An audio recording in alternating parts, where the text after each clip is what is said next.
বান্ধবী, আমার বর শুধু সারা রাত চ্যাট করে, কি করব বল দিনি। আমি আমার বরের কারোর সাথে কথা বলতে দিই না, ওই 4-5টা ফেক আইডি খুলে রেখেছি, ওদের সাথেই কথা বলে। যাক, ঘরের জিনিস ঘরেই থাক। জানিস বান্ধবী, খুব বিপদে আছি, একটা গেলে একটা আসে। কি বান্ধবী, বয়ফ্রেন্ড বয়ফ্রেন্ড? আরে না, প্রবলেম প্রবলেম। বুঝলি বন্ধু, তোর যদি সারা দুনিয়ার মেয়ে মানুষ যদি খারাপ লাগে তাহলে একটা বুদ্ধি আছে।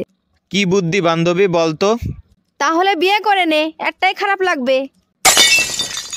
আচ্ছা, মা আর বোর ভিতরে কি পার্থক্য আছে?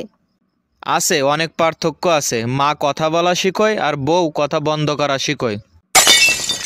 ভাই, ভাবি বাসায় আছে? না ভাবি, কেন?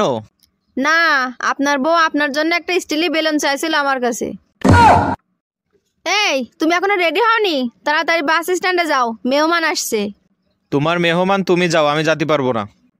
ঠিক আছে, আমার বোনকে তাহলে বলে দি চলে আয় যেমনে পারিস। আরে তুমিও না, মজাও বোঝো না, আমি এক্ষুনি যাচ্ছি। মা, আমার একটু লাউ রান্না করে দাও না, আমি একটু লাউ খাবো। সারাক্ষণ শুধু খাই খাই, এটা খাবো ওটা খাবো, নিজে বানায় খেতে পারিস না? আমাকে জ্বালাস কেন? বিয়ে করাই দিতে পারো না? তাহলে তো নিজের রান্না নিজে করে খেতাম, তোমাকে জ্বালাতাম না।